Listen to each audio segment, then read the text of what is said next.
So please, in future, come prepared, read your notes, ask questions if you are not clear about it. It seemed to me that many of you, wouldn't have done well on the quiz had I not, explained one more time. So you have to let me know that you are struggling with a concept. Give me a chance to, give you some more examples and explain to you in a better or a different manner.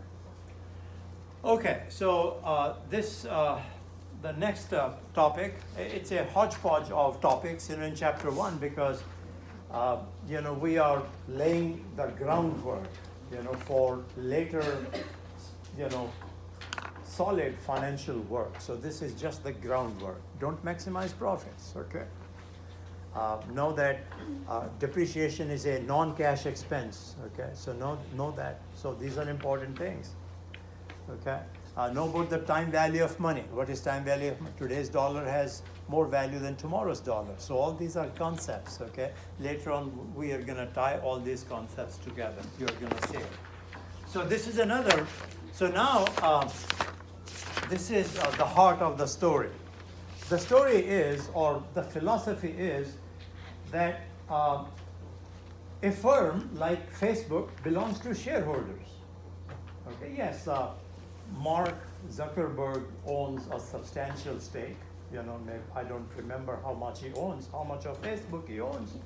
But the fact remains that, most of the money comes from you and me and other small investors, small and large investors. So a company like IBM, like Google, belongs to shareholders. It's their funds, okay, which are driving those companies. And we said, therefore, your job, if you are a Facebook manager, your job is to maximize the stock price. Work for your shareholders. You see what I'm saying? Work for your shareholders. Now, I want to go back because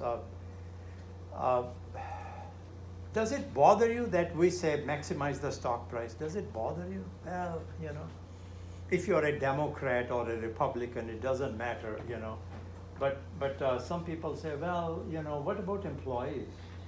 Okay, what about global warming? What about global warming? What about, what about communities, in which Walmart operates or these companies operate? Don't they?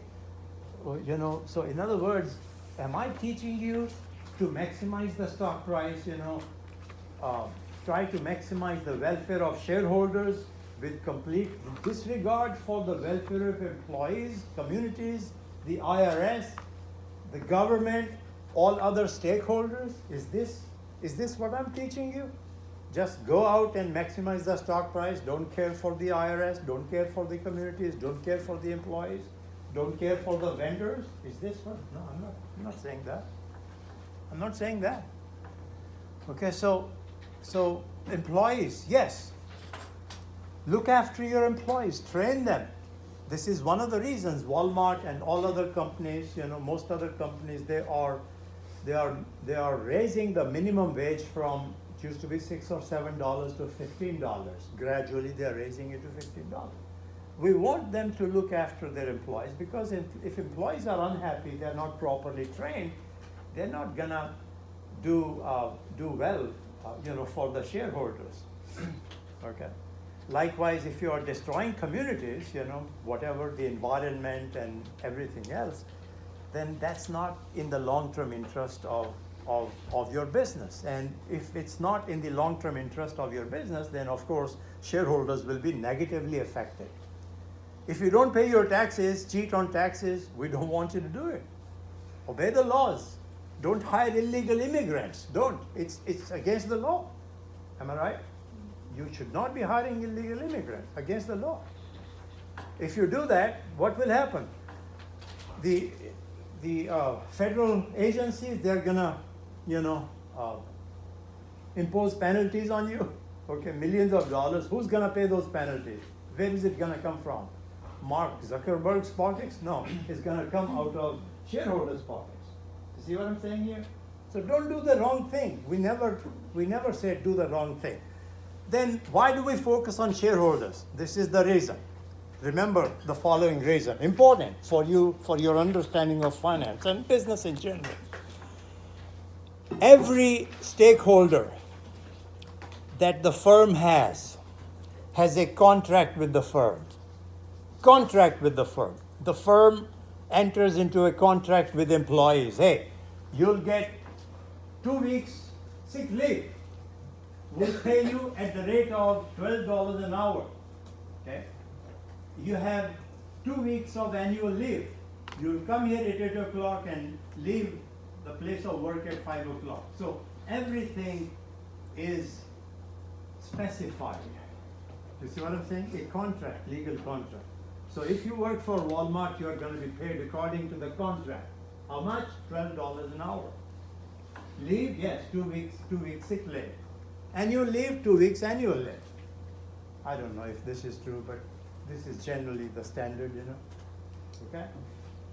What about vendors? Vendors who supply to Walmart, you know, shirts and trousers and, you know, pens and pencils, erasers, everything that you shop for at a Walmart store. Vendors supply those items. Does Walmart pay them there and then as soon as a delivery is made? No. Walmart makes them wait for 30 days. But a contract is drawn between Walmart and the vendors. And Walmart says, hey, provided you deliver quantities as specified, okay, we will pay you on day 30 via a bank draft, or we will deposit the funds exact, you know, in your account, in your bank account. So everything is specified, a contract. Okay, how much? That is also specified. If you lend money to Walmart, I'm talking about different stakeholders. These are stakeholders. Employees, you know, they have a stake in Walmart. Vendors, they have a stake in Walmart. Lenders, they have a stake in Walmart. So lenders, once again, a contract is drawn out. A contract, yes. We are lending you $1 billion. In exchange, you will pay us interest on the 1st of June and the 1st of December at the rate of 3%. Or 2.5%. You see what I'm saying here? And the loan amount is due back to the lenders. You must, if you're Walmart, you borrowed $1 billion, you must return $1 billion exactly 10 years from today. So the contract. So if Walmart does not adhere to the contract, you know, all these employees and vendors and lenders, they can sue Walmart to reclaim, you know, their rights that Walmart appropriated illegally. You are with me up to this point? Mm-hmm. Who doesn't have a contract with Walmart? Shareholders. Shareholders have no contract with Walmart.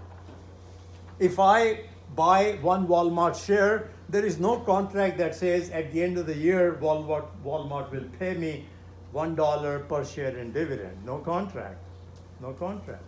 That Walmart promises me a certain rate of return. So shareholders are risk takers.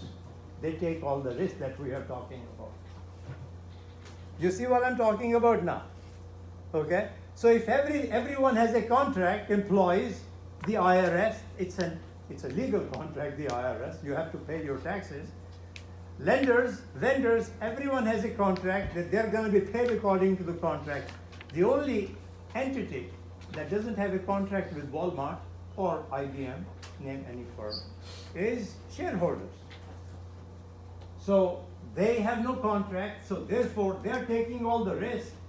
If you invest in Walmart, your money is running Walmart, is paying wages to shareholders, is paying taxes, is paying vendors and everyone else. So don't you see that if it's my money which is running Walmart, then Walmart's management must ensure that they do everything possible to provide me a fair rate of return at the end of the day.